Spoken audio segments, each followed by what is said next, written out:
আমরা ধামাখালিতে royal guest হাউসের সামনে বিক্ষোভ অবস্থান মিছিল সংগঠিত করলাম সিপিআইএম পার্টির ডাকে।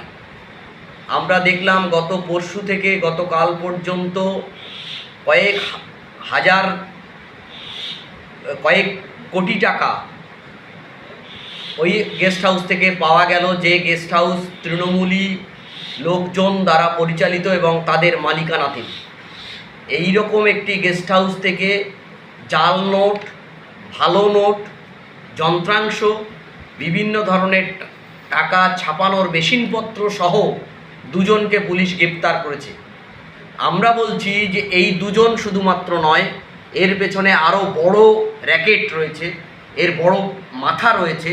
সেই মাথাদের ধরতে হবে অবিলম্বে। প্রকৃতপক্ষে যারা দোষী তাদের ধরে শাস্তি দিতে হবে, গ্রেপ্তার করতে হবে, টাকা উদ্ধার করতে হবে, বেআইনি অস্ত্র উদ্ধার করতে হবে।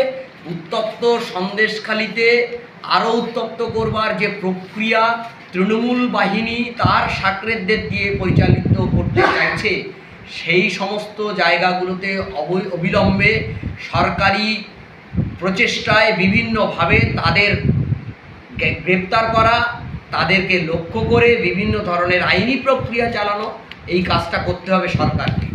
সরাসরি আমরা মুখ্যমন্ত্রীকে দায়ী করছি, তার পুলিশ প্রশাসন, তার দপ্তর, সেই দপ্তরের অকর্মণ্যতায় এবং তাদের বিভিন্নভাবে যে কাজ না করা, চোখ বুজে থাকা, সরকার পক্ষের লোকজনকে আড়াল করবার যে প্রবণতা, সেই প্রবণতার দ্বারাই এই চক্র ঘুরে বেড়াচ্ছে আজকের সন্দেশখালীর দ্বীপে দ্বীপে।